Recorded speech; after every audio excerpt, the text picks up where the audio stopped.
Hey, Wes, why don't you talk about the live sessions we have going? The Guitar College live classes, they really are perfect. They really are. I mean, you're covering great topics, essential for serious guitar players to know, and at such an affordable price. Plus, you're live with a group, so it has this fun element to it. They're going to book up quickly. So in case you don't know, Guitar College live classes are our new live group Zoom lessons that are focused on topics that can sometimes essentially be shortcuts to learning jazz and improving quickly. They're 90 minutes and they are sprinkled out throughout the month. You'll have to check out our schedule to see them. They really are an important tool for learning, and I think the price is really good too. Gee whiz, $44 a session. It's really a small investment, really, to change your playing around, and learn some things and ask questions. And I think they'll truly transform people's playing. Not to mention you're picking unique topics and different ways of looking at traditional topics, which is cool, and it'll give your practice routine some structure. So you're going to know exactly what to practice the next couple of weeks after the class, because there's going to be a section at the end with the best ways to practice and, more importantly, apply what you just learned. And we're always adding new topics to the schedule at guitarcollege.com/live classes. Go there now to see what is there, see if any of them fit your schedule. And one of the best parts, these are live sessions, so you can ask questions, play some things for me, talk about some troubles you might have. Plus, the lessons are recorded, so you can re-watch them after the session, which is really important when it comes to actually retaining the information. Wes, don't forget, they also get PDFs and in some cases backing tracks. Yeah, these classes are all about giving you tools to succeed. Spots are limited, so don't wait. This is a newer offering. These newer things always fill up quick. So go to guitarcollege.com/live classes to sign up for a class, and we hope to see you there. Let's get you on a path to success. You're good.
guys. Hey, how's it going out there? Thank you. Welcome to another live stream coming to you from Atascadero, California. Today it's a foggy day in London town. Makes my bones hurt. Getting old. Anyway, we've got a lot of things in store for you today. Wes is back. I am back in action. Way to go, Yep. Wes. He's back. Survived the surfing competition 8 straight days out there. Whew. Good grief. Yeah, it was cool. Definitely. I could show you some video from there in a second. But yeah. How were the waves, man? The waves were really good, yeah. Yeah. The waves were solid. Now, is that for Yeah, it was ESPN? cool. Is that for ESPN? No, this is for World Surf League. Okay. Yeah, which is the big surfing, organization. I guess. Got it. Yeah. Yeah. Everybody had an ocean. Let's see. So anyway, Okay. what do we got coming up here today? Well, let me tell you.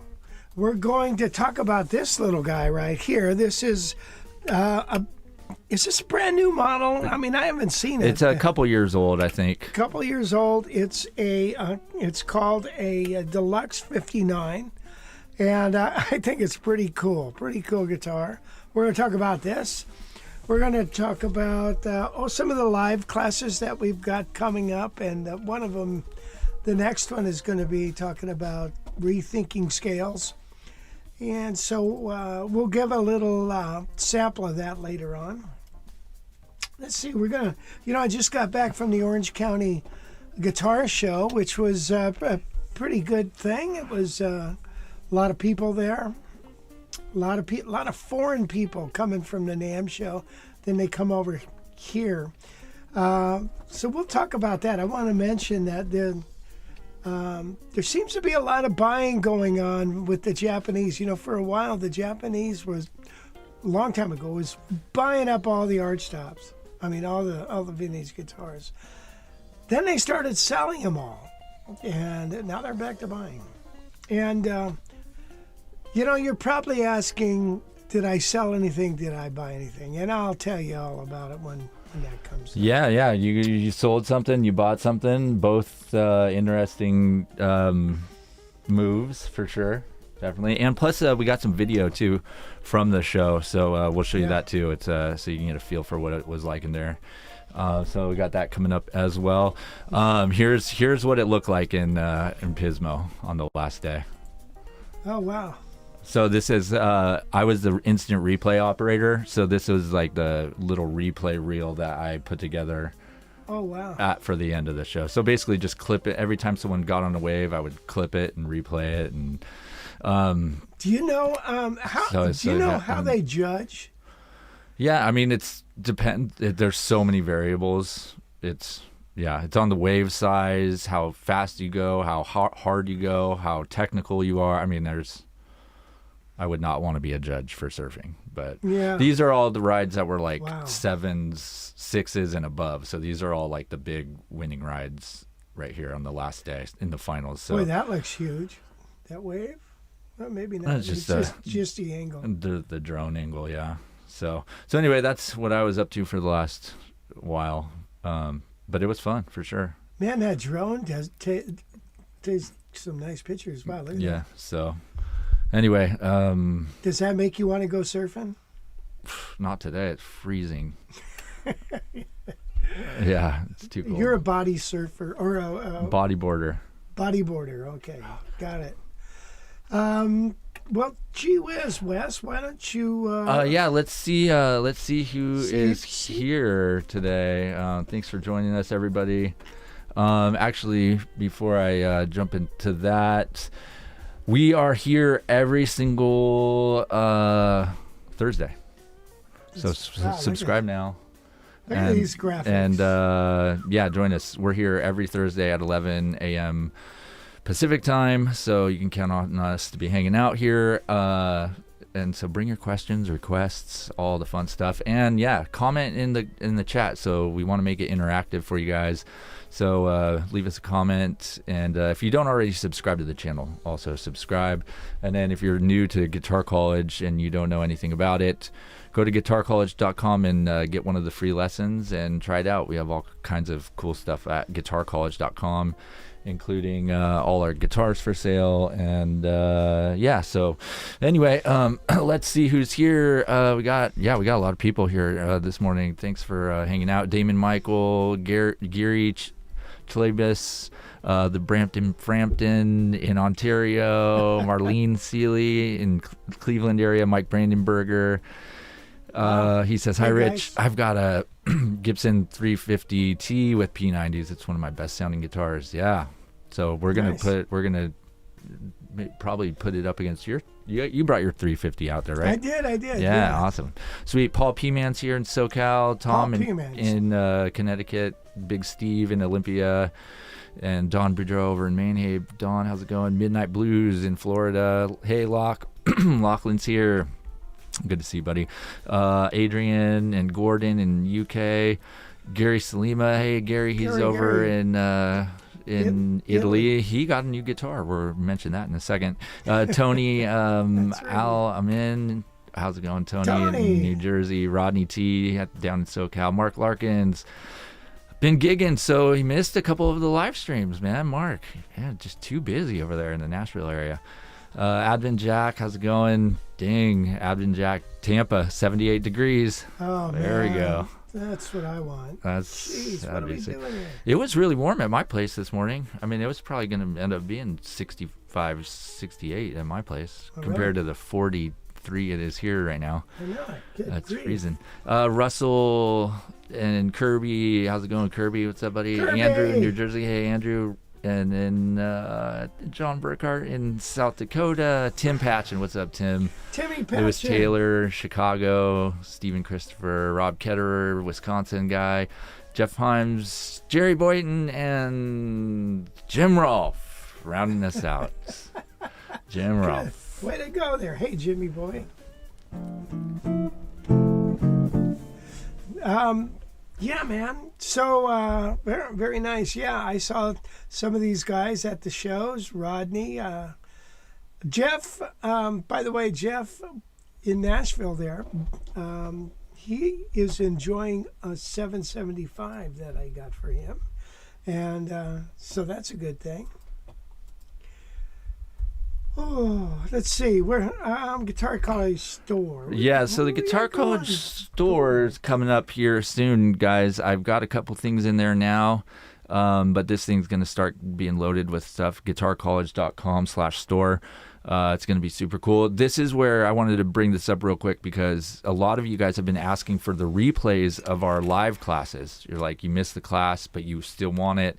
Some of you guys even, bought it and didn't after the class was over and just got the video recording. So anyway, we're going to turn those into little courses and put those in the Guitar College store coming up. So hopefully next week you'll see a few new items in there. And yeah, because I think a lot of people like those topics on arpeggios, man. Rethinking arpeggios and then the stacking arpeggios. Especially that stacking arpeggios one. That's going to be a good seller for sure. So good. Yeah. Hey, you miss. I just see Butch Boyles. Oh, hey Butch, how's it going, buddy? Butch, what a wonderful guitar player he is, and he played in the Army or Air Force band. What a gig, man! Right. Yeah. And Butch is coming out to the Central Coast Jazz Guitar Fest, which is less than a month away, you guys. Oh, so no. If you guys, we need to get on our horse, man. We got a lot of work to do. But yeah, and the venue doesn't have any more rooms, but there's a Hampton Inn across the street that has locked us in a great deal at $179 a night. So the link is all over the page now. So the venue, and yeah, literally this Hampton Inn is right across the street from our Marriott where the venue is being taking place. So it's $10 cheaper as well for the Hampton Inn. But unless some rooms open up, it looks like the Marriott is going to be kind of booked. So anyway, get your tickets. We're going to be we've got our schedule pretty much lined up. So if you don't already get updates about the Jazz Fest, we're going to start sending out a bunch of new stuff coming up, schedules, details, that sort of thing. So get ready for us to bombard your email inbox. But yeah, looking forward to meeting you out here, Butch. I'm glad you're coming. Yeah. Yeah. Leo from Southwest North Dakota. I think Leo was at the Jazz Fest too last year. Was he? Yeah, I'm pretty sure. How's it going, Leo? Thanks for joining us. And then so you sold a guitar. What's been going on buying and selling? Well, whole lot of buying, not a lot of selling. Well, you got a point there. My Heritage Eagle Classic, the one that was made for me, that custom one, sold to Gary Galima over in Italy. Till he gets over here, but that's a sweet guitar. So you're asking me, why did I sell it if it was so sweet? So would you tell him? Yeah, so you can make room and buy some even sweeter ones. Yeah. Well, I remember I have that golden Eagle, and we were comparing them and thought, wow, that golden Eagle is just so pretty, and so. Oh yeah, that like iced tea burst golden Eagle. It just the wood on it too is unbelievable. Crazy stupid. Yeah, we'll have to bring that thing out here one of these days. Yeah. Because that thing is a looker, man. Crazy. Yeah. But yeah.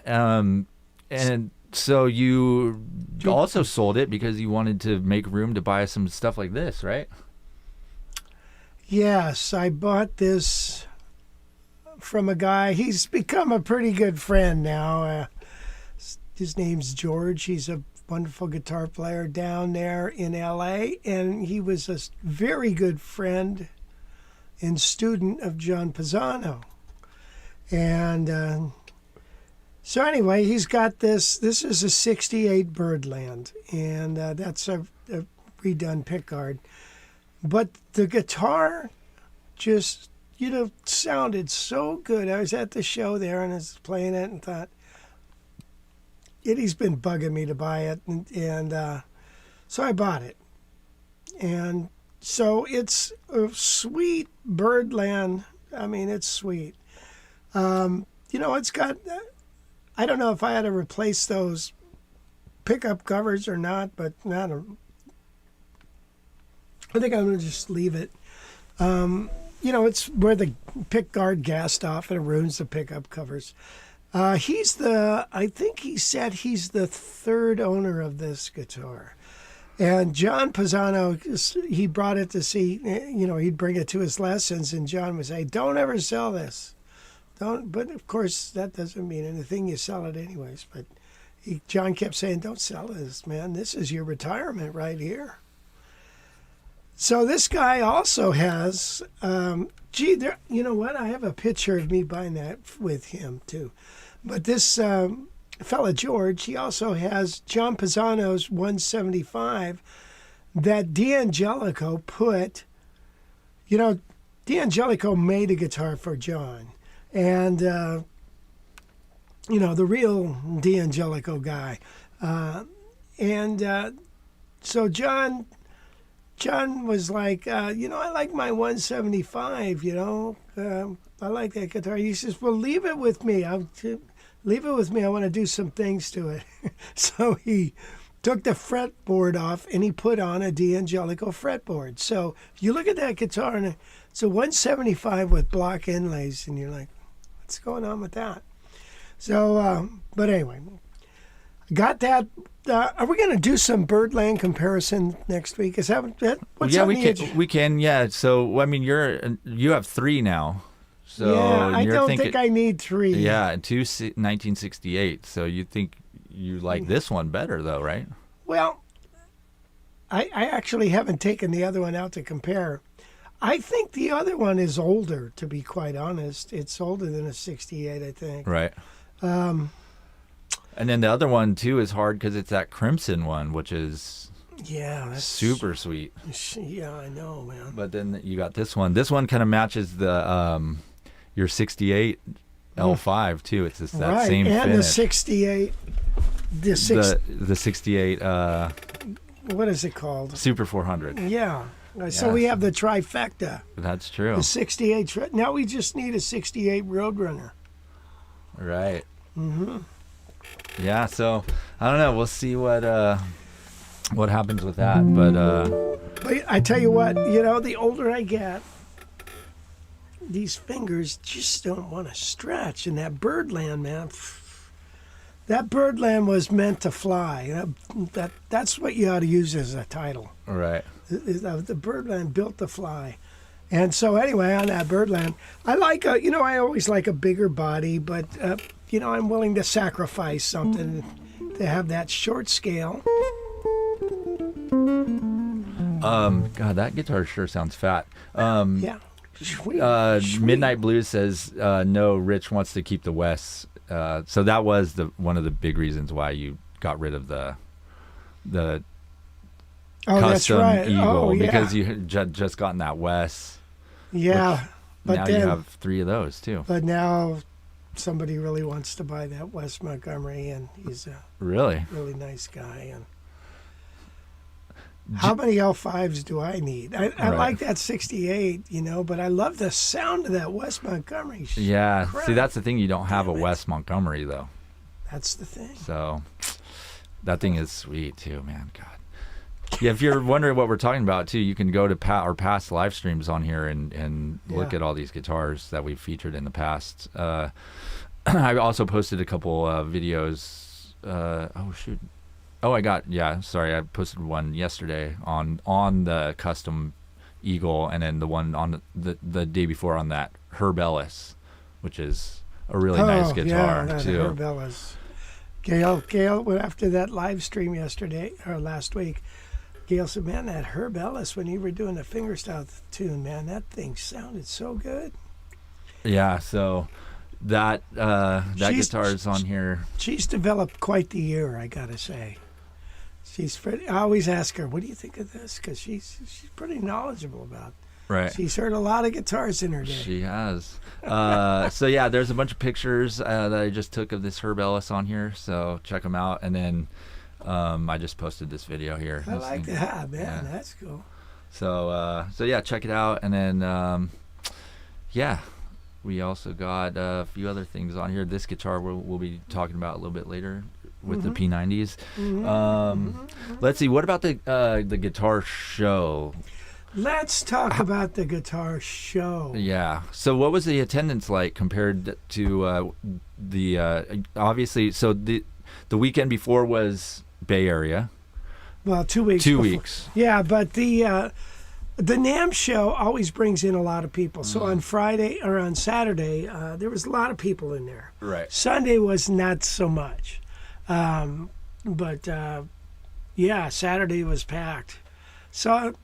Oh, wow, there's some video of it. Yeah, I've seen, there was, Rod was there. Rod, who's on the live stream here, and he said there seemed to be a lot of archtops there. Well, comparatively speaking, I'd say there's 100 solid bodies to every one archtop. Yeah, that's probably pretty close. Yeah, it's like every table probably has 20 guitars, and there's 2 archtops. Exactly, yeah. And by archtops, that could also mean like a 335. Now, this guy's tons of those. Yeah. 335s this guy's everywhere. got some, things. Yeah, and anyway, real quick, this video here is from a guy named Pierre from France. His channel is called the Guitar Channel, and he's on YouTube. And he's got a full feature. This is a full feature, fully done video that you can watch. He does interviews. He talks about all this stuff. It's really cool. So if you guys want to check that out, go to the Guitar Channel on YouTube. Yeah, I met him. Yeah, he's a super, super nice guy. And yeah. Yeah, Trini Lopez. Yeah, Yeah, there. Trini That's what you need right there. That Trini SG Lopez. double neck Yeah, for sure. I wouldn't mind that. Yeah. I'd sport that.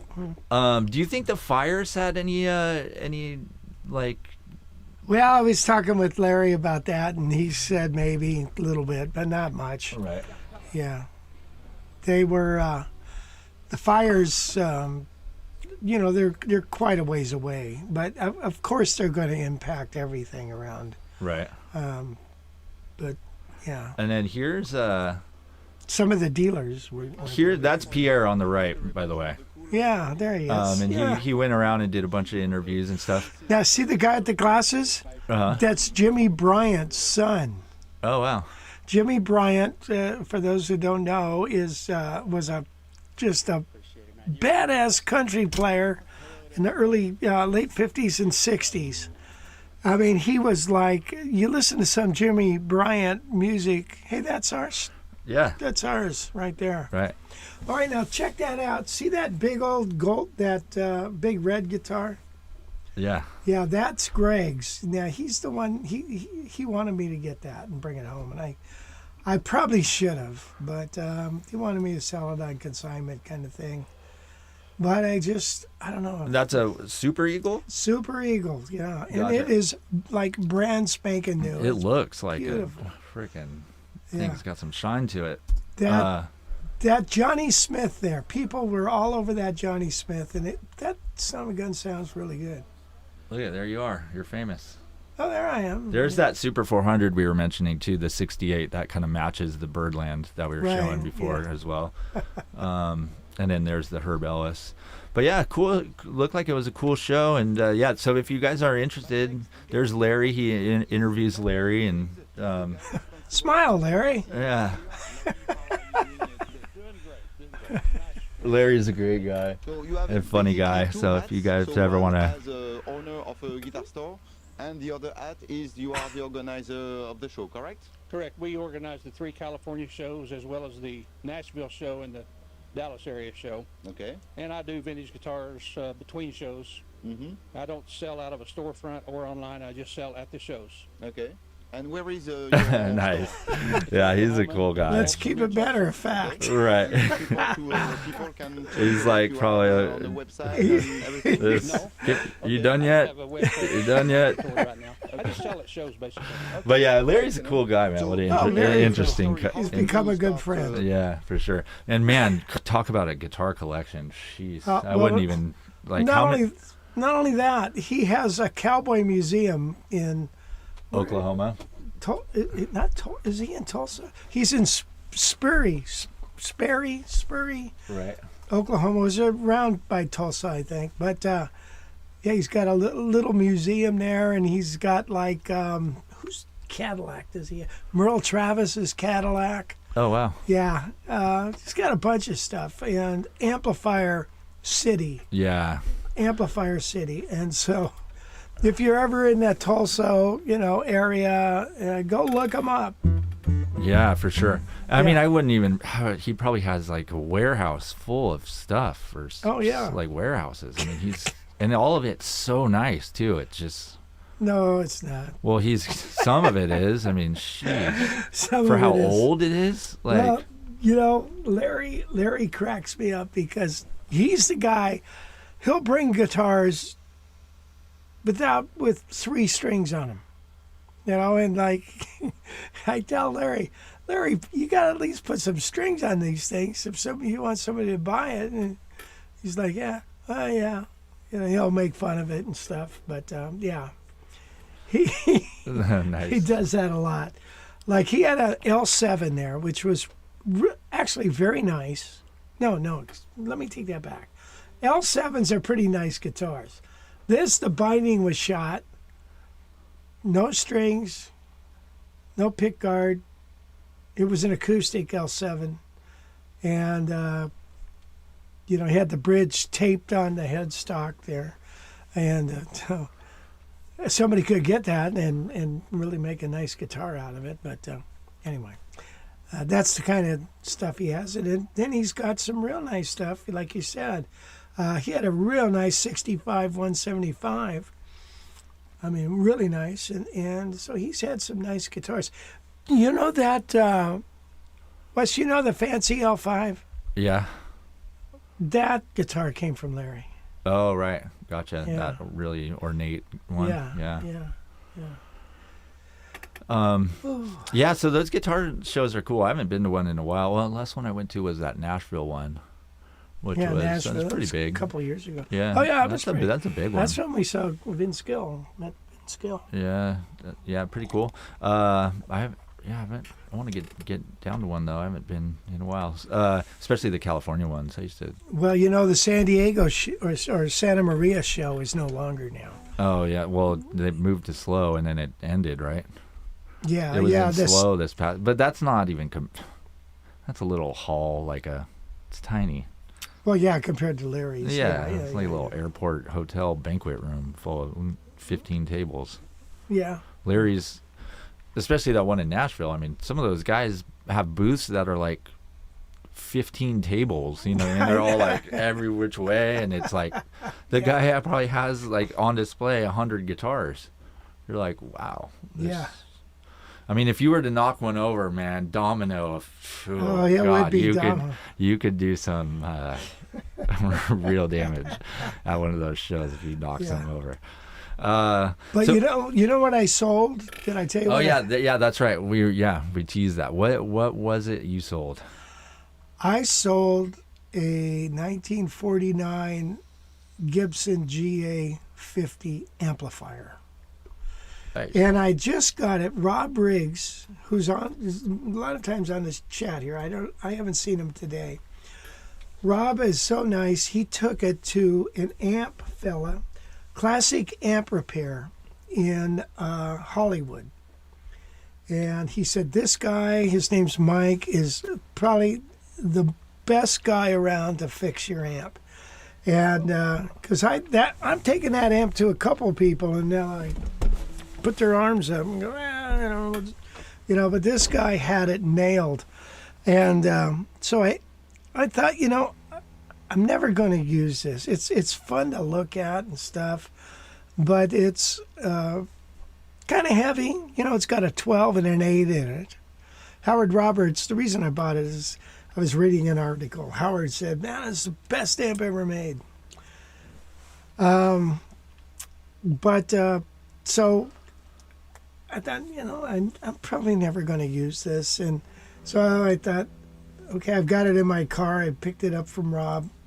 So I had it sitting there, and I had that 49 175 with the 49 GA50. It was a nice little display. I mean, and you hook them up together, and it's like, wow, that's like the sound, that old sound, man. But anyway, a guy just out of the blue comes over and says, man, I've been looking for one of these for a long time. I've been all over looking for them. Most of them are. Is that the Gibson right here, or is that the photographer? This wasn't the. No. That amp wasn't at that show. Okay, got it. Yeah. So I sold it, and he put his head down there. He said, man, it's the quietest one I've ever heard, or not heard. So he was very very happy, and I was happy too. So that gave me some more money to buy something.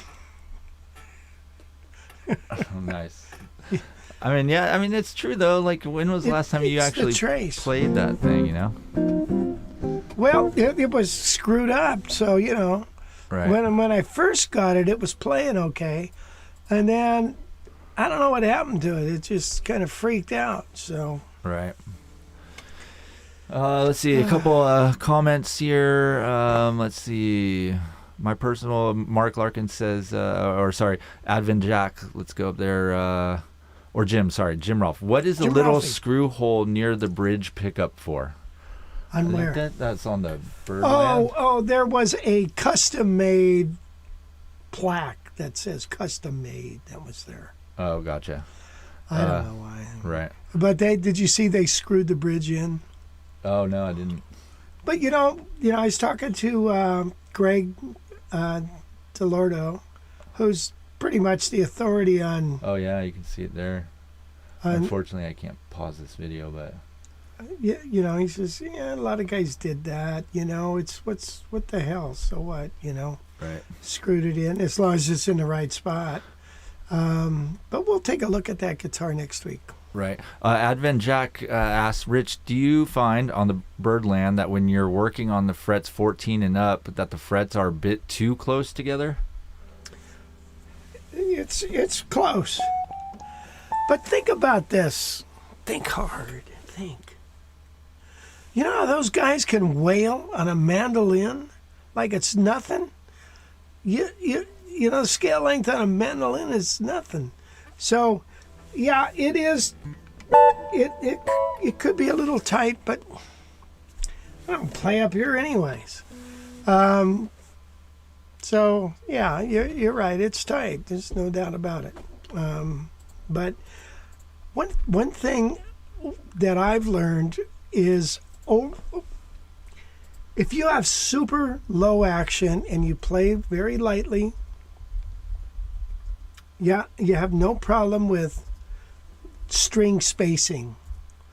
It's when you have a higher action and you press hard, you squish your finger down, and now it screws up. You know, you're muting strings and stuff like that, and playing strings you don't want to hear. And of course, that doesn't have anything to do with the scale length. It's the string spacing. Gotcha. Nice. Hey, Big Steve, I threw the link in there for the guitar show video that we just showed. If you guys want to watch it, the link I just put in the chat there. So click on that and you'll head over to the guitar channel.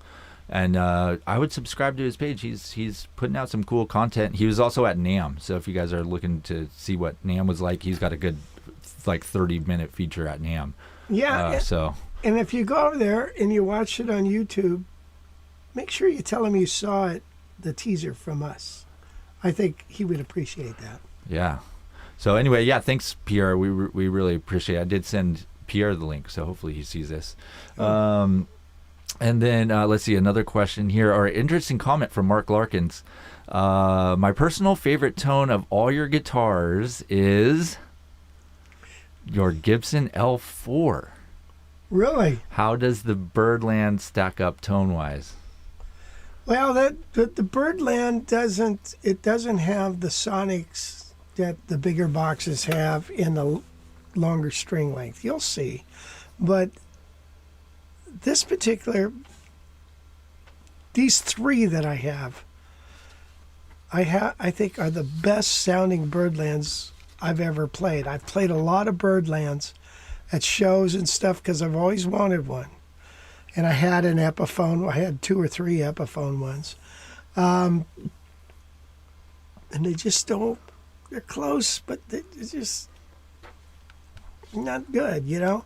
So it's a trade-off. You know, the Birdland would a little brighter. It's going to cut through nicer. But I don't know. L5s are the same way. I played L5s that I thought, God, this sure doesn't sound very good. Or, you know, it doesn't sound the way it's supposed to sound, you know? So it doesn't sound the way your eyes want it to sound? It doesn't sound the sonic image that you have in your brain. It's not coming to it, you know? So that's the way it is. Yeah. Jim Rolfe says, I played a Birdland at Norm's. Love the feel. Didn't plug it in, and if I had an extra 8K, I would have bought it. It looks similar to the one you bought. Yeah, just come on, Jim. You don't have a little extra 8K just lying around piggy bank. Yeah, I wish I did too. Let's see. Jim said, I love Jimmy Bryant's stuff, especially his pickin' with Speedy West. Yeah, so, okay, his sons were there. He's got, I guess, 2, at least I know of 2 sons. They're my age, you know. They're old dudes. And, well, one's older than the other. Anyway, they brought some of Jimmy Bryant's guitars just to show the public, basically. They weren't selling anything, and they brought albums and stuff. And they wanted to learn more about their dad.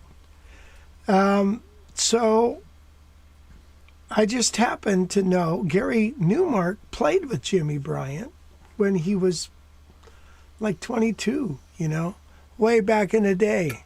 So let's see, that would have been like in the early 70s. So I got on the phone and called Gary, and I put him on line with these guys, and they love talking about their dad. And then they're going to get together on Facebook, and Gary has a lot of pictures. So I think they were super happy that they were able to connect with somebody who actually worked with their dad. So anyway, that was pretty neat for everybody there at the show to meet those guys and talk about their dad and stuff. Nice. Let's see. James Gibson says, I don't understand why more jazz players don't play with P90 hollow body guitars rather than muddy old humbucker guitars. Why don't more people use Gretsch hollow bodies with Filtertrons? Those are humbuckers, but considered mini humbuckers because of the inner design and the size of them. Clarity, yet power. Yeah, I don't know. There's a stigma, that with every guitar, Gretsch, okay, that's a rockabilly guitar. That's a Chet guitar. You just can't help it. It's got this stigma. I mean, it might be great. It might be great with jazz, but nobody's going to do it. I don't know. Nobody does it. Yeah. So that it's that stigma. There's guys that can. Let's see. God, I can't remember his name. I don't know. So, and then the P90, I don't know. The P90 is a nice sound, man. You're absolutely right. The P90 is just a great sound, but it doesn't have. I think it's the West sound that people and Kenny Burrell, those guys. It's dark and muddy, like you said, and smoky, a little more smoky. This is.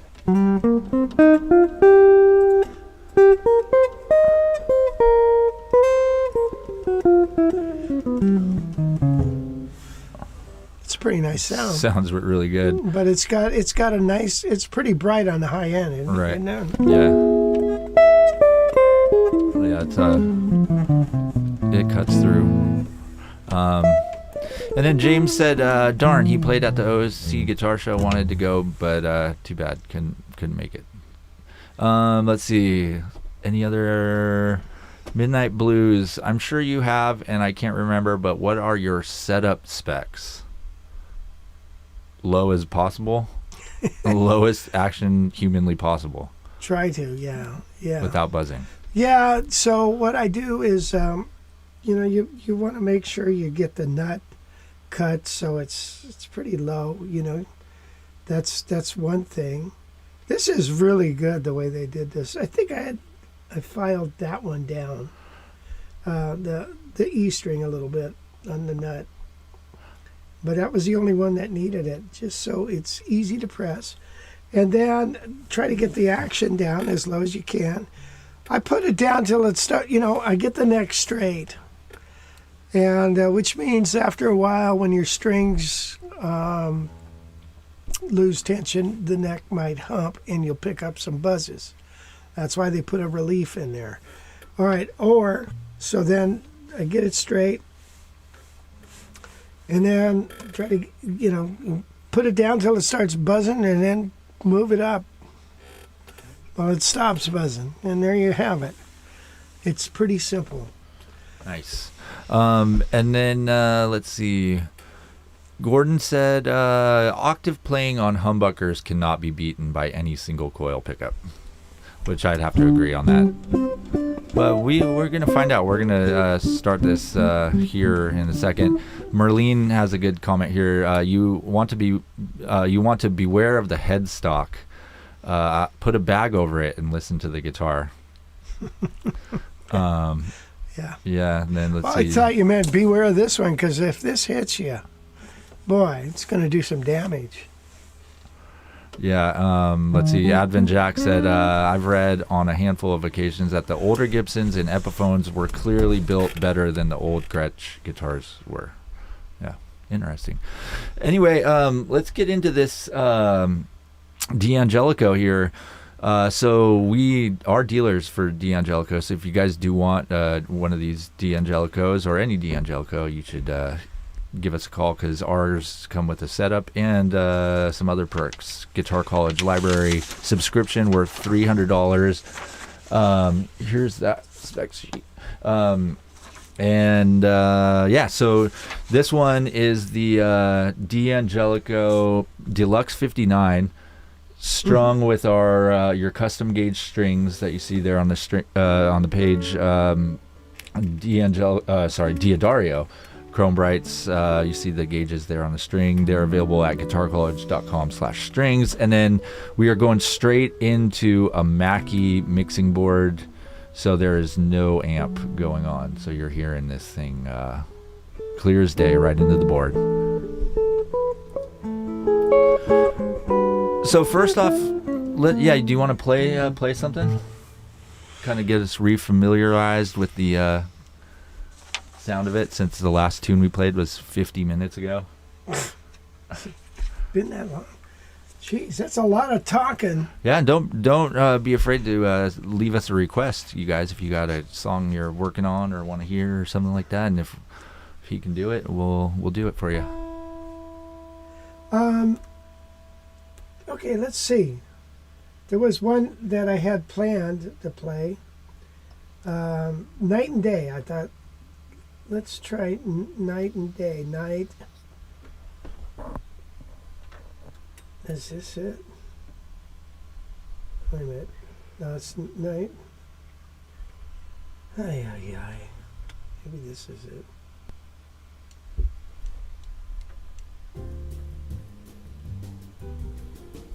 Hold on a second.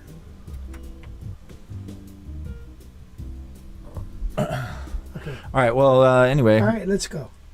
You ready? Yep.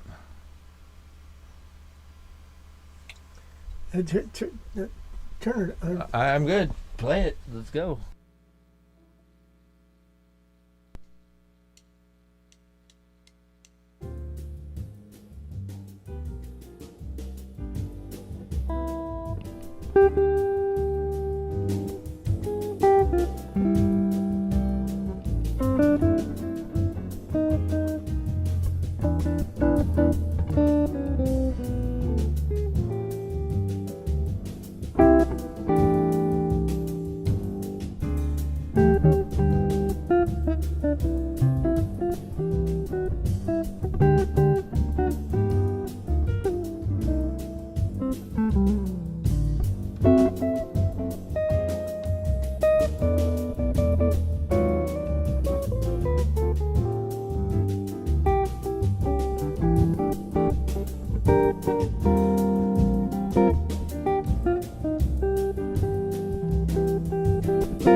Nice, yeah. I think that's a great tone for sure. Thanks, Adrian, for that track was a little bit low, and I had to boost it way up. Yeah. I don't know what's going on with that, but anyway, yeah, things sounds really good. So, yeah, how does it how does it feel? Pretty good. So, the guitar, I think it's quite cool looking. I'll tell you that. So it's got it's a laminate mahogany body. So it's mahogany with this satin finish, which I look at this finish and sometimes I think, well, that's kind of neat, but then it's not. But then I think, you know what? Sure doesn't show fingerprints. So that's kind of nice. It's got a 2-piece or 3-piece neck. It's got a stringer of, what is that in the middle? Walnut. Right. It's got a stringer of walnut, so maple, walnut, maple. It's got a radius of 12 inches, which is nice. Some of the other ones they make are 15-inch. 25-inch scale length. Split block inlays, which I love split block inlays. It's a 16-inch body. Body depth is 1 3/4 inch, which I think is about like a 335. It's got a slender neck. And then locking tuners. One of the things about these tuners is, I don't know what's going on, but they are so smooth. These tuners at D'Angelico tuners are just really good. I don't know why, but they are. They are Grover tuners. But yeah, Grover 509 Super Rotomatic locking tuners. Yeah, so. I don't care if they're locking or not. It is a little neck heavy. Right. It comes in at the weight of it 6 pounds 12 ounces. Oh. So how does it feel? It's a pretty light guitar, right? Yeah, I got no problem with that. Yeah. Yeah, it's got these Seymour Duncan, what do they call D'Angelico Great Dane P90s. Right. And then, I like this. I like this chicken beat knob. Right. Yeah.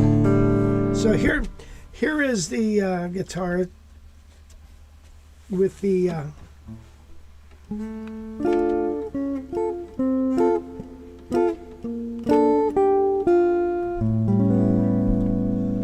now here's the middle position, and then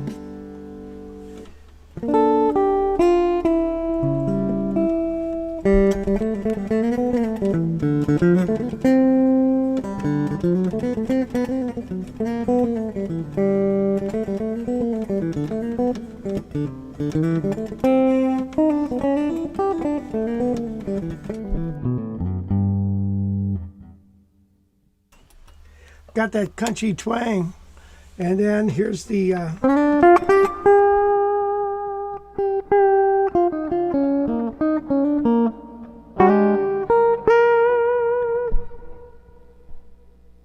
hot pick. Got a pretty hot pickup back there.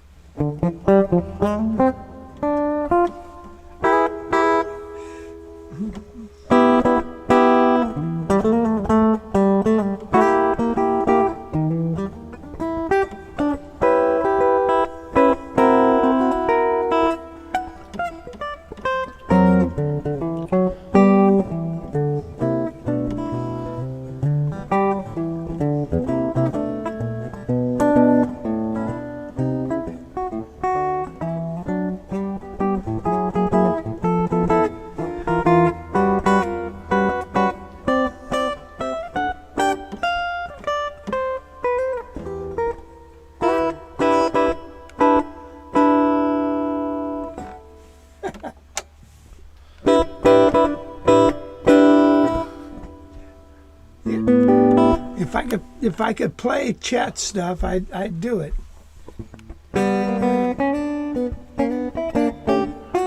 Well, let's get back to jazz. 'Cause that's what we're trying to focus on here. Well, yeah, you probably wouldn't want to use those for settings for jazz. Probably not. How about playing it acoustically, though? Sure.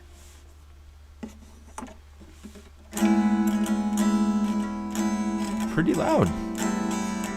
Yeah, it is. It is. And it is all hollow, right? Yeah.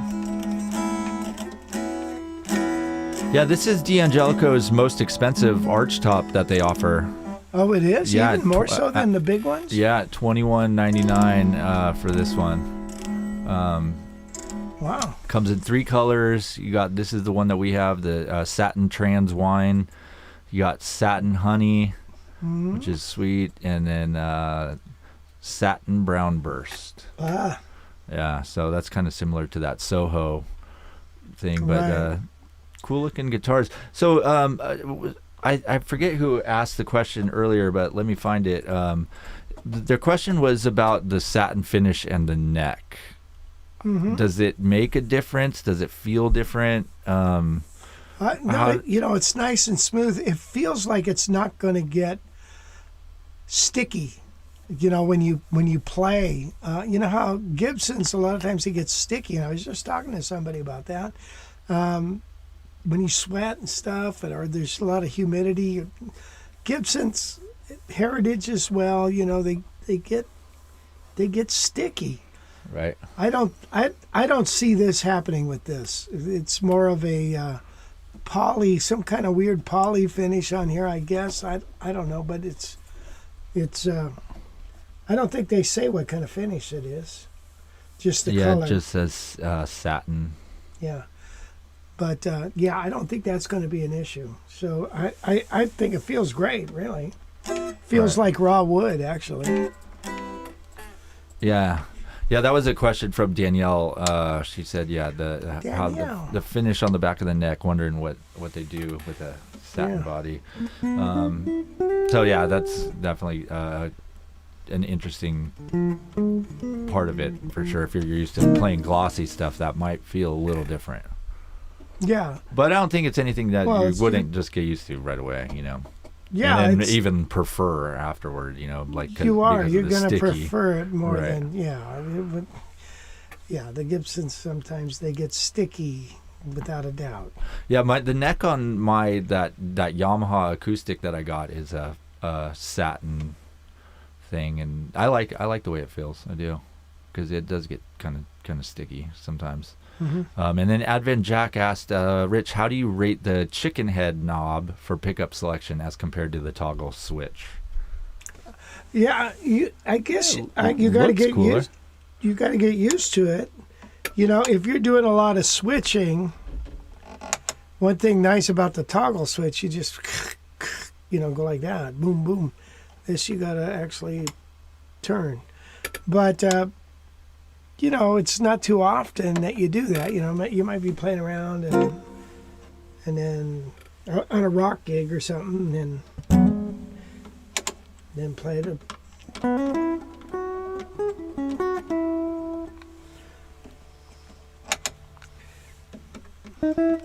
I like the way it looks. Looks good. It does. I mean, that's all D'Angelicos have the slick look for sure. It's like kind of modern, but they say in their on the website that it's actually let's see. So this was a design in 1959. This is like says joining the Deluxe series for the first time since its redesign. Really? So I believe, but I could be wrong. But I think that's why they call it that, the 59, because they had something like this out in 1959. I could be wrong. Let's see. Anybody have any questions about the D'Angelico you want to talk about?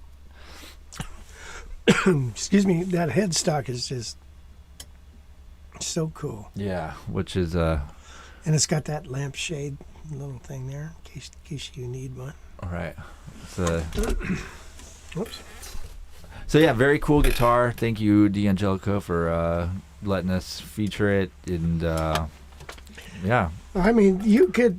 This is a really versatile guitar. I could see us easily doing, any kind of rock gig, or, one of those gigs, like you play a wedding or something, and you got to play, you play some stuff in the first set, yeah. You play, and then you start playing.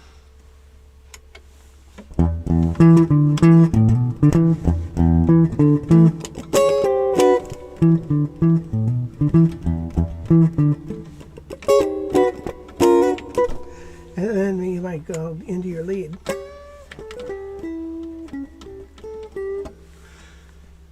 So yeah. Plus, it's light.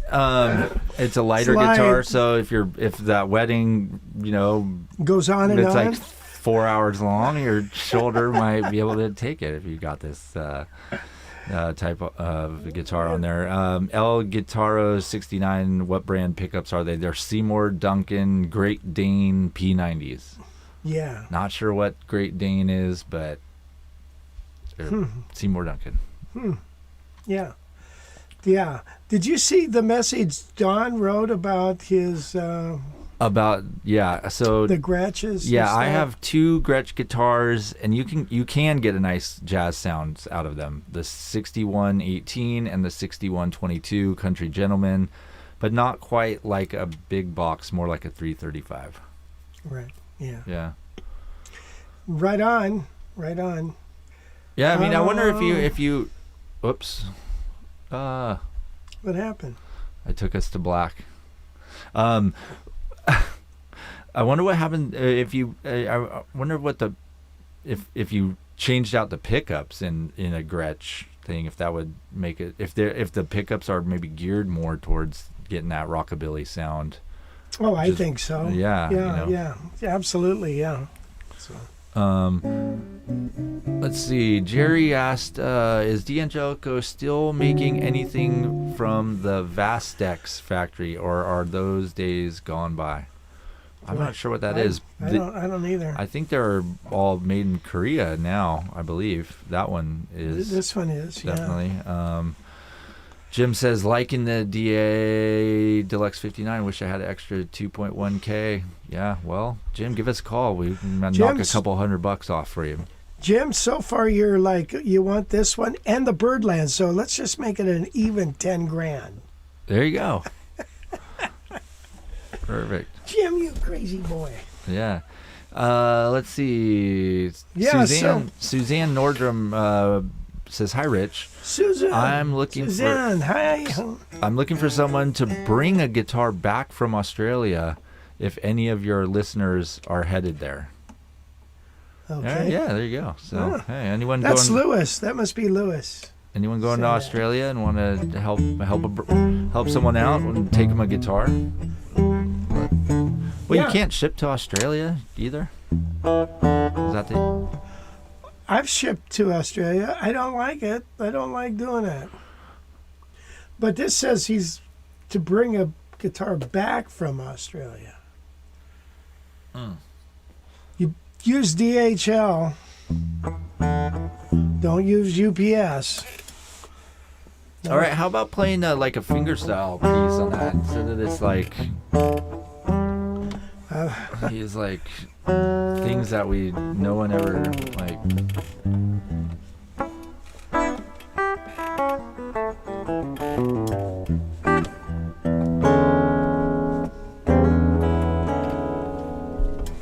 No, God, please, no, no, no. Let's see. I was going to play a fingerstyle tune, and I forget what it was. Or maybe something that we can compare this to one of the other humbucker models. Maybe play the same tune. Yeah, before we get into all that, well, let's just finish up with this, and then we'll get into that. But let's do a tune.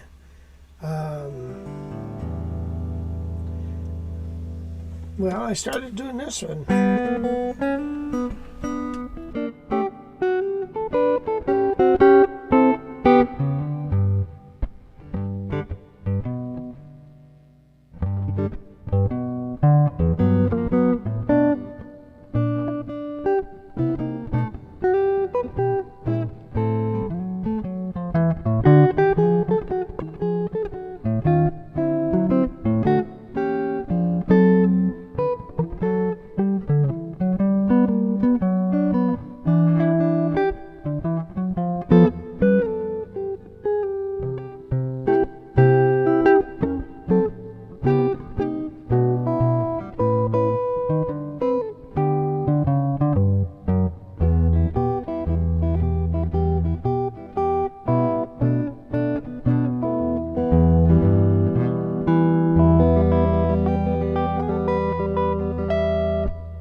Yeah, that's fingerstyle, but we could do a jazz tune. Yeah, I mean, it's just something that we could go kind of do a back-to-back kind of. I prefer doing it with a track. But you obviously don't. I know, I don't mind. It's got a sweet sound, doesn't it? Yeah, no. I'm starting to really like it.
Hey, Wes, before we go any further, that concludes the demo.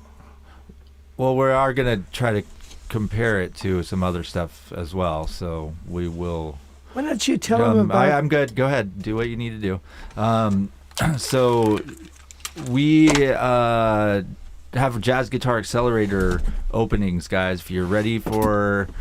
to take your jazz playing to the next level and really focus down on what you want to learn, this is the way to do it. It is one-on-one jazz guitar mentorship with my dad. He will customize a curriculum for you depending on what you want to learn. So guys sign up, they want to learn improv. There's other guys doing fingerstyle stuff. There's other guys that are just getting into jazz. So we cater the lessons and the curriculum of the course to your skill level and what you want to learn. So it's really cool. One of the best parts about it is it's so flexible. It's all based around your schedule. You go to a calendar, book your own sessions every week. We try to see you twice a week. It gets that intensive, but we're flexible. So we got guys doing it once a week, guys doing it going on vacation, so taking a couple weeks off, or one of our students just got surgery, things like that. So it's really flexible. It's really easy to fit into your life if you know, jumping into jazz is something that you've been wanting to do, then yeah, you should look into it. And yeah, I think we have 3 slots open at the moment. So if you're looking for lessons, this is a good way to go. And then also too, a little bit later, we're gonna do a quick little preview of our live class coming up on Wednesday. It is at 6 o'clock. These are live group Zoom lessons that have been really fun so far. We had about 30 people in each class. You can ask questions when you don't understand something. You can play for people, do some of the examples if that's something you want. It's a cool little hangout. We'll take a break in the middle so you get to stretch your arms and your legs and stuff. And yeah, so it's good stuff. $44 gets you in. They're about 2 hours long. You'll get some PDF with all the music. You'll get your backing track and the video recording as well, so you can watch that video over and over and over and really nail it down. So we got 2 more on the schedule. Again, next one's coming up on Wednesday. So go to guitarcollege.com/live classes and get your spot. It's gonna be fun. They've been really, really cool. Yeah, shall we take a look at the Soho? Compare it to that? Yeah, I mean, I wish we would have played something that we could have like kind of done like a A/B comparison. But. I did do night and day on it. Oh well, yeah. I mean, I meant well, I don't like doing the A/B comparisons on the fingerstyle for some reason. I don't know. That's just me. Wow, you crazy kid. Hey, so yeah, this.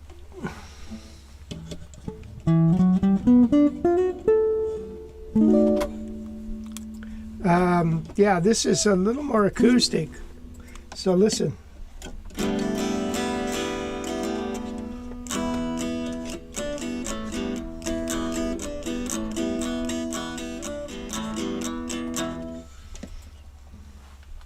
Don't you feel like playing a party in high school? No, just kidding. My high school.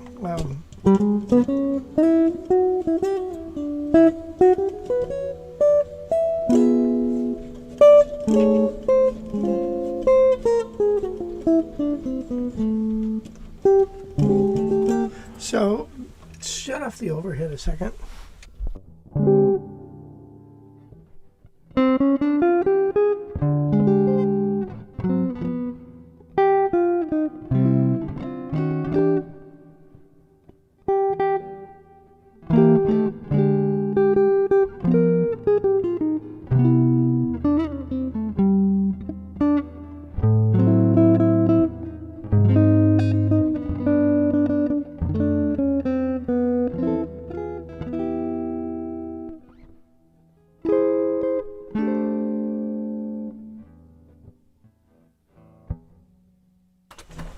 Yeah, so anyway, it's got a nice sound, don't you think? Yeah. Want to do a tune with it? Yeah, do whatever you want to do, man. You want to do Night and Day again or something else? It's up to you. You're the producer, right? Well, I told you what I wanted to do, and then you didn't do it, and then you did your own thing, and then you got a different guitar down that I thought, and so I'm just you're going, man.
Yeah, so this is, the floating pickup.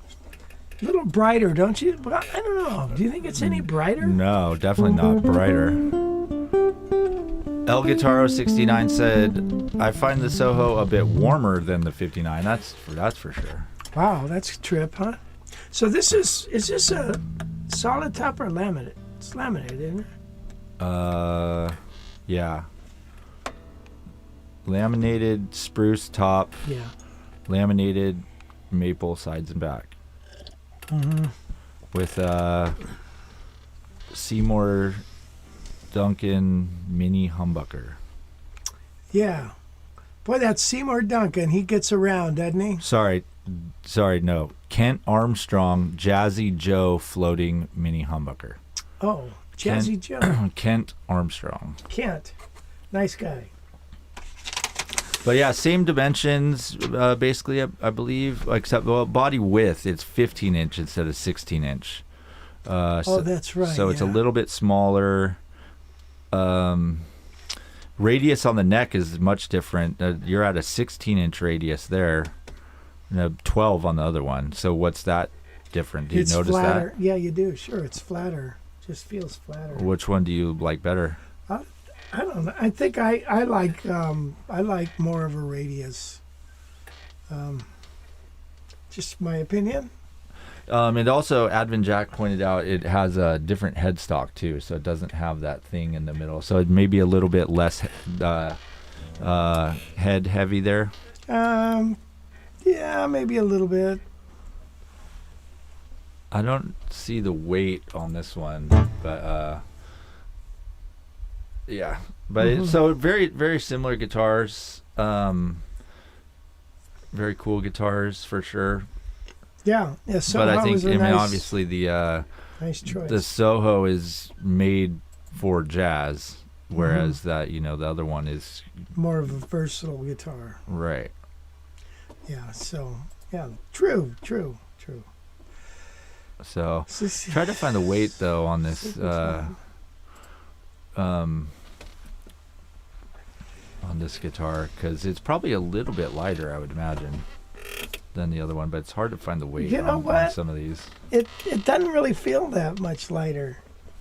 I don't know. Well, probably not really a super noticeable. It probably can't be more than a pound, But, right, yeah. So you're probably not going to notice that.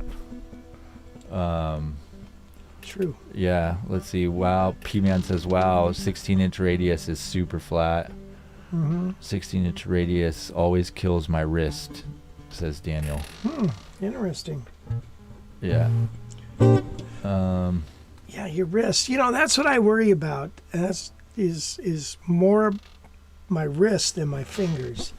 That's why I don't ride a bike anymore. I'm just that fear of falling down, catching yourself, and screwing your wrist up.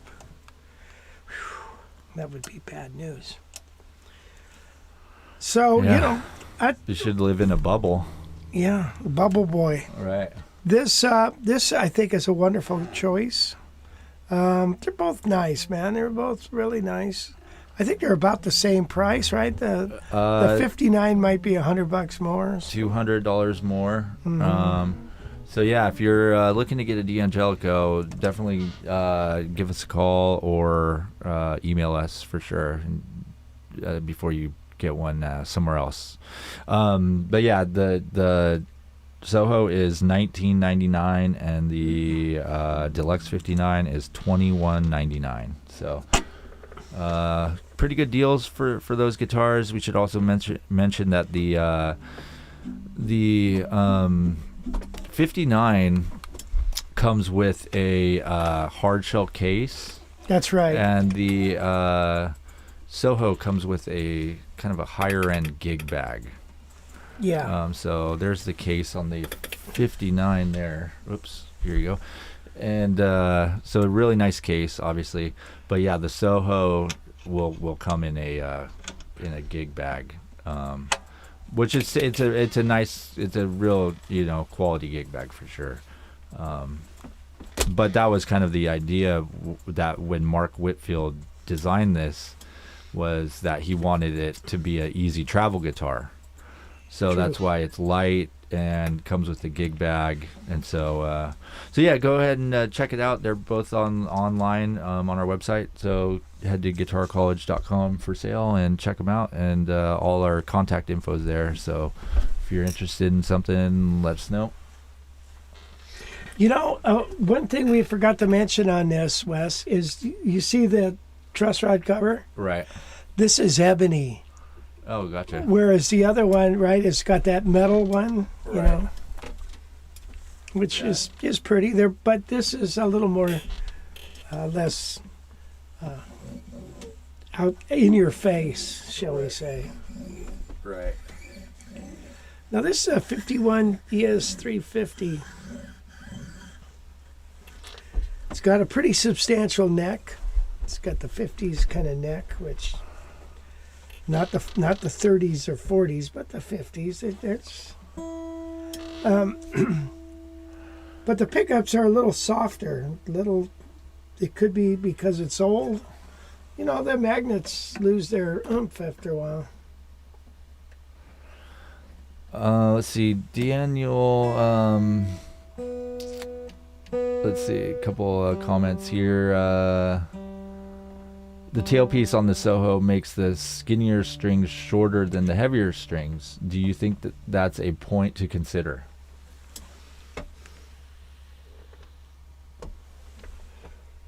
Well, they're both the same.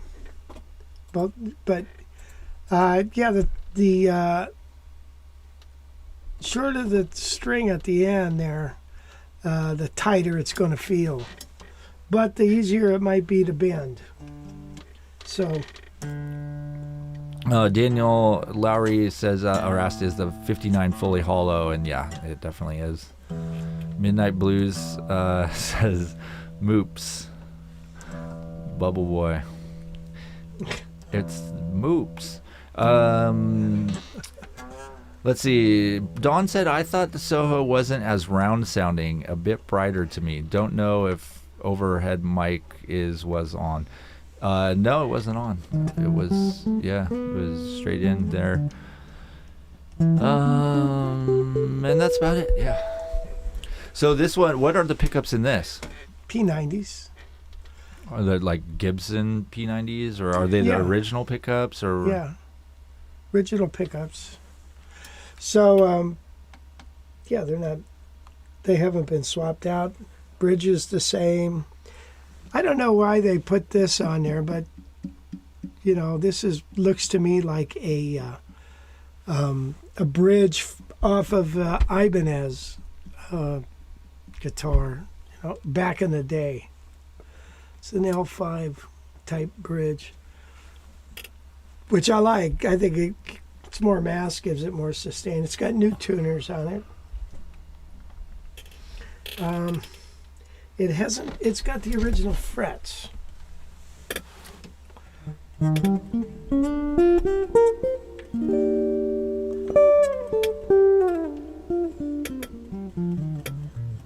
Doesn't have as much. Yeah, I would be really curious to hear this back to back with the 59, because that fat body and stuff. See if that makes a difference, because they sound a little similar. Think so? There's the volume of that there. Well, I mean, I don't think we need to really go in depth into this guitar. We've featured it on the show 50 times, but yeah, like I said, I would be curious to hear that big body, that big fatter body, makes it a fatter sound. So maybe I can hear it right away. You can't. Well, it would be great to hear. Can you maybe play something that's the same, that's like kind of quick, and we can just do a quick little A/B thing? Is that possible? Sure. With a track you want? Yeah. And you don't have to play the whole song. Just play like a chorus, and then I just Okay. for people to be able to like click and hear one and then click to the other one. It's really good. It's really useful for people that are wanting to buy these guitars. At least that's what they say when they comment to us. So, by the way, keep the comments coming. Not just here, but on our regular videos, if you guys like them. Yeah.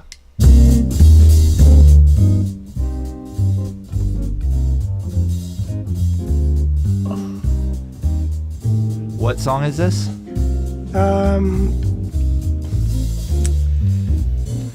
What is the name of this? It's a minor blues. Oh, Mr. PC will do.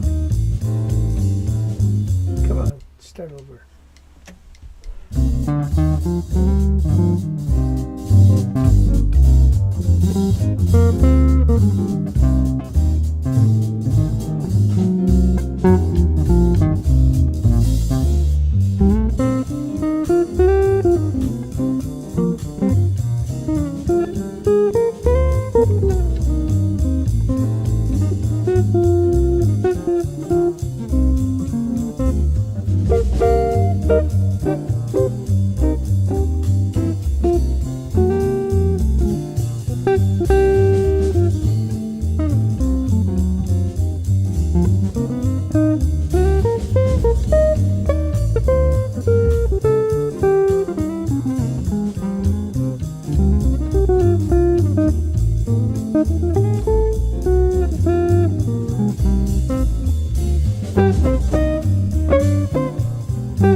Enough of that. Yeah, that thing does sound. That sounds good. So that guitar we have up on the website as well. That's been up there for a while. Where'd you get that guitar anyway? At a guitar show. Yeah. That guitar is it's really a good price. I don't get it. Maybe I should up the price, then somebody might buy it. Have you noticed? Have you ever had that happen to you, Wes? Up the price? Up the price of something and then it sells. I've had that happen numerous times. Right. Not only guitars, but cars. Right. It's like crazy. What's the Daddy, difference between that guitar and an ES-300? That's a good question. I don't know. That's from Wait a Minute 72. I thought a 300 is actually more like, maybe a 300 has a solid top. I think that's the difference. 300 is a solid, that 350 is laminate. Right. And then Danielle said that, Danielle has an interesting comment here. She said that, hold on, let me bring it up here. Sorry. I really like the sound of 2 Gretsch archtops with de-armond pickups that were used on last night's Frank Vignola Birdland live stream. Gretsch guitars with de-armond pickups. So that would be something to go back and watch if you guys can dial it up and replay it from last night. That's interesting. Because you wouldn't. I wouldn't expect to see a Gretsch at that Birdland thing, but cool. Especially Frank Vanilla is Eastman. Eastman, yeah. Yeah.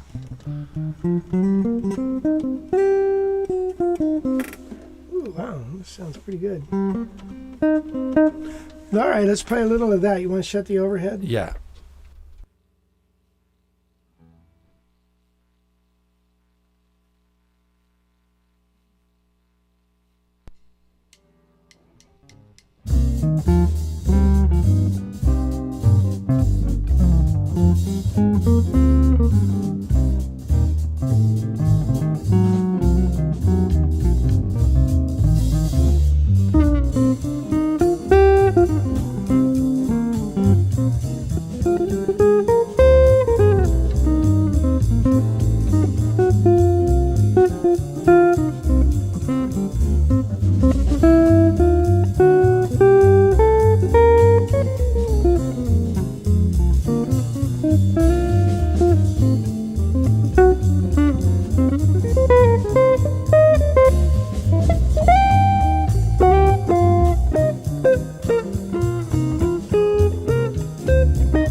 Rob Ketterer asked, are the strings the same on both guitars? Yes, they are. They are the same D'Addario flat wounds.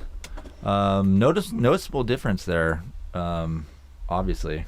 But yeah, This is much brighter, don't you think? it is. Yeah. That it has more of, I guess you could say, like a modern. Sounds smooth, like the other one just sounds has a vintage sound to it, you know. Sounds like an old Gibson.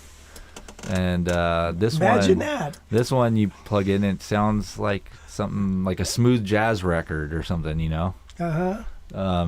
So very cool. But yeah, here's the strings that we have on there. If you guys want to check them out, you can order them right there on that site, guitarcollege.com/strings. But they're flat wounds and in a custom gauge. So read all about it there. Read all about it. Yeah. There was some comments. Let's see. Oh, here's a guy. He's got a 1950 ES-300. Yeah. Wait a minute. 72 asked that. His same control knobs. Same headstock and parallel inlays. Yeah. So what's the difference then? No, not sure. I don't know. But Midnight Blues says the D'Angelico sounds much darker. Interesting. Wait a minute says that D'Angelico sounds legit, nice and dark. Oops. Oh, Danielle said, oops, I should have said Guild. Guild, not Gretschen's. Yeah. Guild. Okay. That makes more sense. Yeah, Guild with a D arm, and that's like an artist award. Right. That's a freaking fat sounding guitar. Yeah, that's for sure.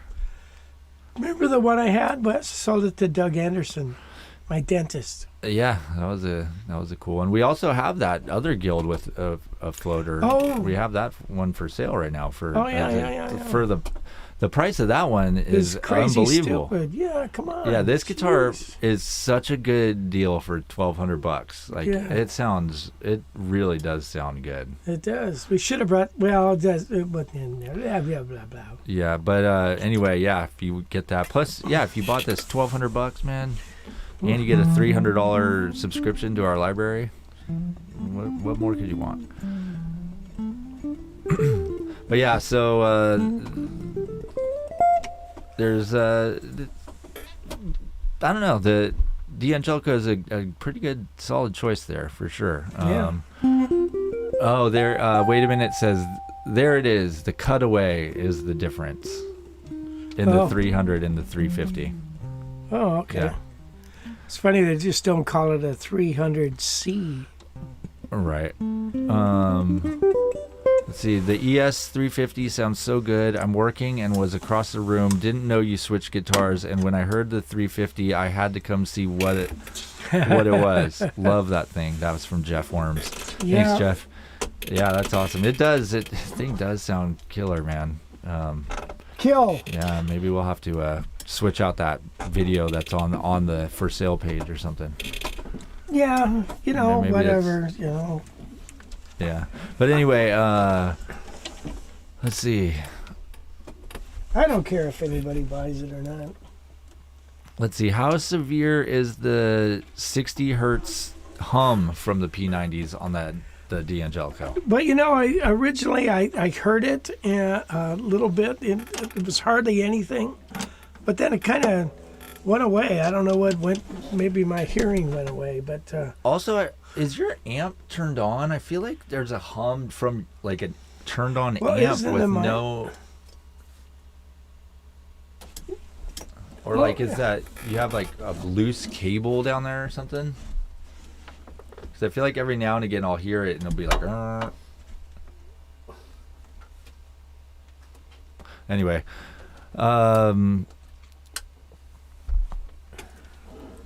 I think Daniel says I think Wes was trying to say the 59 sounds very West Coast. It does.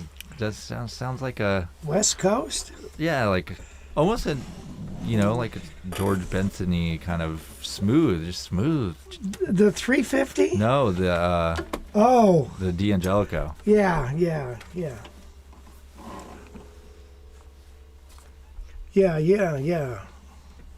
Let's see. Yeah, all these guitars, if you buy one from us, they get personally set up with those with the strings on it. So get a little upgrade on the strings, and then you also get the library subscription. So it's a good idea to buy from us. Rob said the subscription to the Guitar College catalog, and Rich has said adds huge value, which Thank you, Rob. Yes, for sure.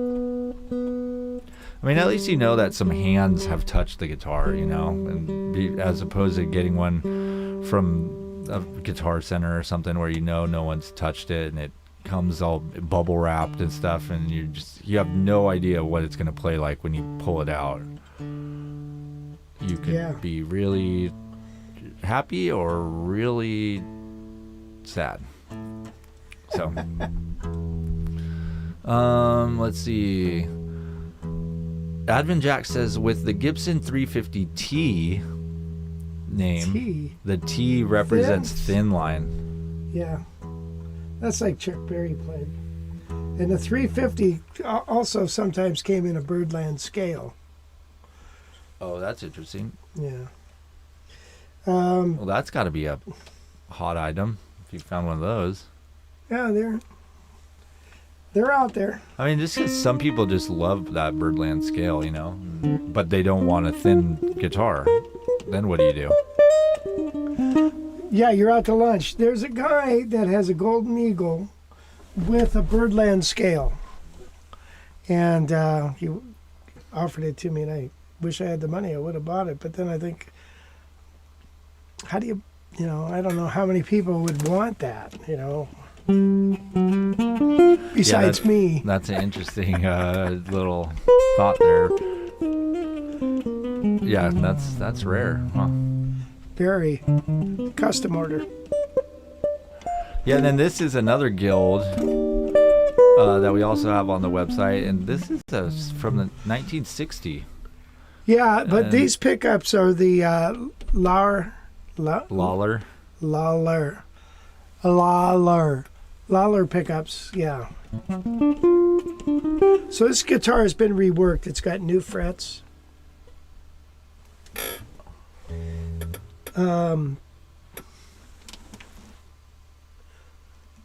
That's about it. New frets, new pickups, new pick guard. Yeah. Well, it sounds much different. Well, that's a guild. Guild 1960, right? Yep. Yeah, and so here's the back pickup.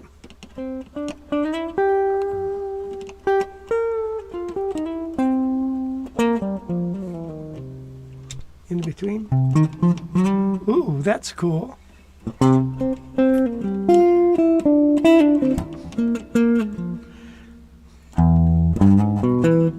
Boy, I like that sound.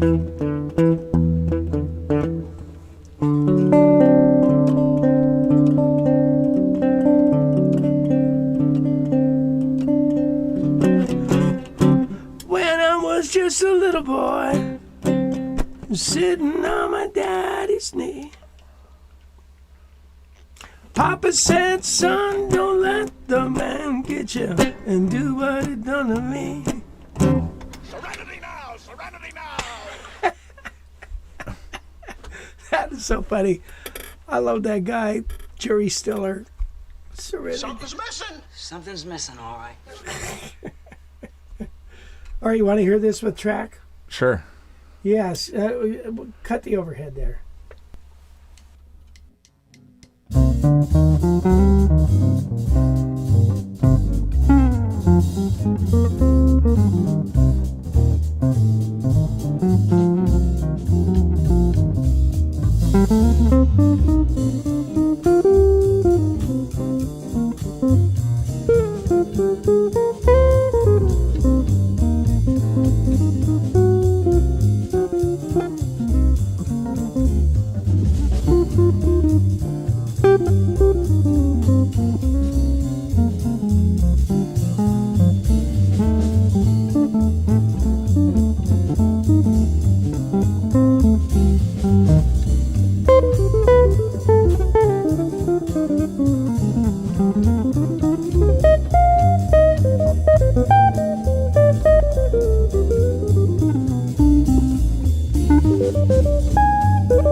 Thank you. Thank you. I thank you. My mother thanks you. My sister thanks you. Okay, so. You cannot learn from books. Anyway, this guitar though, man, that thing sounds cool. I had a question for you. If you had your choice between that Guild and the D'Angelico, what would you choose? The Guild we have listed for $1,800, and the D'Angelico's $2,100, $2,200. What one would you take? This one, the Guild's from 1960, mind you. Mind you. So what would you? Which one would you take? I'm gonna turn that back onto you and ask you, which one do you think I would pick? Probably the Guild. Good answer. Yeah, I think I would pick the Guild too. Not that they sound way different. The Guild just sounds like a Guild, you know. Guild's darker sound. Yeah, and I think just the fact that it's from 1960 would help the value of it, right? Obviously. Well, yeah, vintage guitars go up. It's like cars. Vintage cars, well taken care of, go up in price. New cars go down in price. Right. It's a fact of life. Now, I tell you what, though, D'Angelico's these are coming from Korea. I don't know about any tariffs coming on Korean products. But you know, some of those China products, if Trump puts the tariffs on, they got to go up.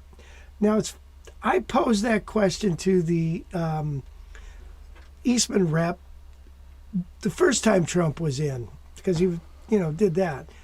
And he just kind of said, well, I don't know. I don't think it'll be a problem. So they were like oblivious maybe, but it didn't go. I didn't see anything go up on guitars. Well, I mean, Eastman. not like it was. Guitars have just gone up in general since Trump was in last time. Oh yeah. And but not just Eastman. I mean, the price of an Eastman then and now has gone up a lot for sure. But so has all the other guitars, Yep. which is painful. Yeah, it is. It is. It is. So who knows? But there's this thing that's going on. Like years ago, a person had 3 guitars. Now they have 15. So it's a weird thing that's going on. There's so many. Every guitar is so different. And you kind of want that. It just. I don't know if any of you watched the Norman's Rare Guitar video last week. We were talking about it. But Kiefer Sutherland is on there talking about, like, I just love guitars. I love to hold them. I just hold them when I watch TV and stuff and play while I watch, and stuff. And then I go into Norm's and I see something, I pick it up and I play it, and I think, oh wow, this is so nice, I gotta have it. So after a while, now you're looking around, you got a room full of guitars. So it's the way it is. And it's a lot easier to buy guitars, obviously, with the internet too. Shopping for a guitar, you don't even have to leave your house to buy a guitar anymore. That's right. So true, Wes, because before, it was a hike. If your music store didn't have it, you had to try to call around and find out what music store had this. And then they had very limited access. So, you might find 1 or 2 L5s in the San Fernando Valley before Norm. Well, let's say, new ones. Right. So, yeah, they definitely made it easy to buy them for sure. This has that certain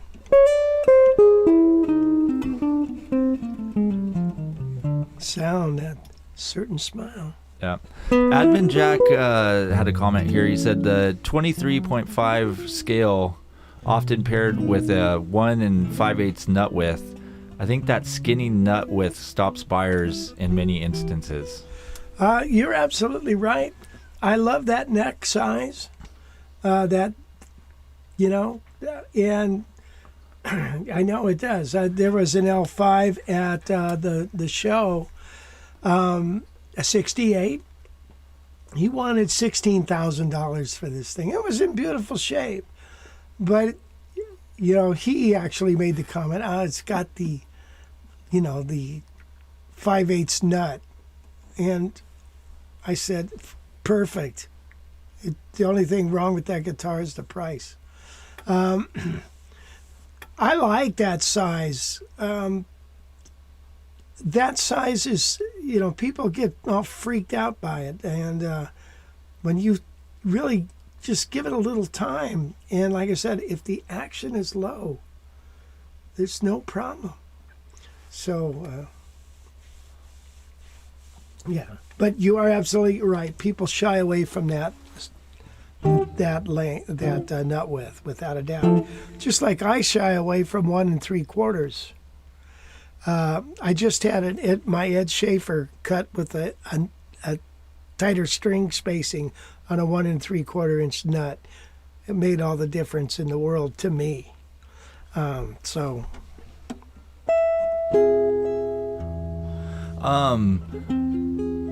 We also need to do a little preview of the live class. Okay, yeah, let's do that before we run out of time. All right. So this next class we're going to do is we're going to talk about scales, rethinking scales. I've done this before with some of you, but to the extent we're going to do it in great extent when we do the class. First off, we talk about dividing scales in half between two Tetra chords. The Tetra chord on the bottom, the lower, and then starting on the fifth and playing another Tetra chord. Now, there are several different kinds of Tetra chords. There's a major, there's a minor, there's diminished, there's modal,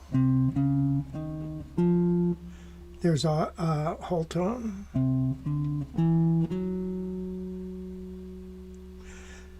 All right, so when we play a major scale, it's a major Tetra chord built on the root, major built on the fifth. When I play a Dorian mode, I play a minor Tetra chord on the root and a minor Tetra chord on the fifth. Now, a minor Tetra chord, just like a major, can be played many different ways. In other words, I could go, or I could go, right? Or I could go,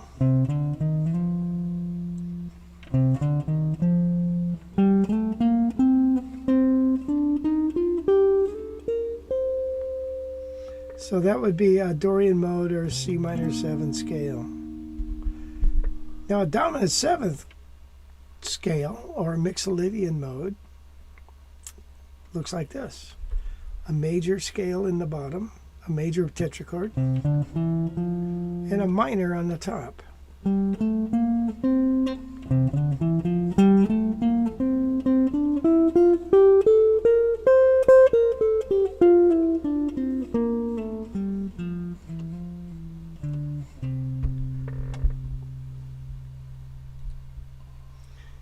So, what's the point of all that? Well, okay, so playing the upper Tetra chords sound really nice against chords. In other words, if I have a C or a G chord, playing the Tetra chord built off the fifth for a major sounds real nice.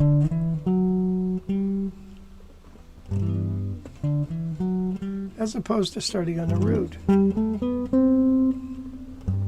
Right? So,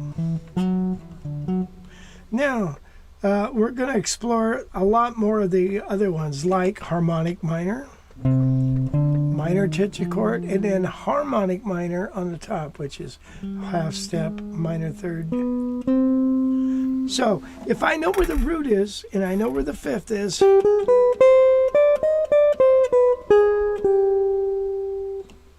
then I can play. Whoops, I was wrong key. Key is C I wanted, right?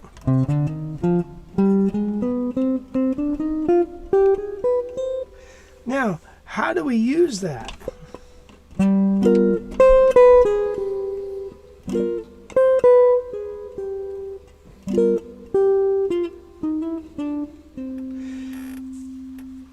Well, I'm going to show you a bunch of ways how to use it.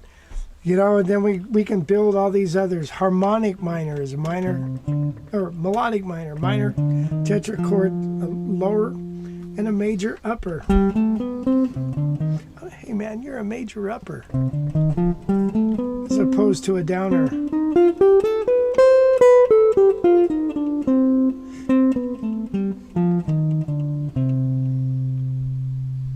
Or there's major harmonic.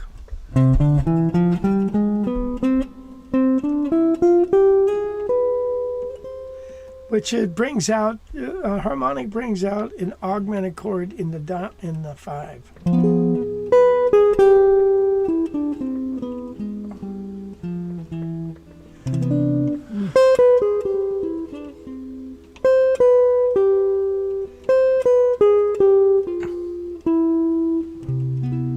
Isn't that a pretty sound?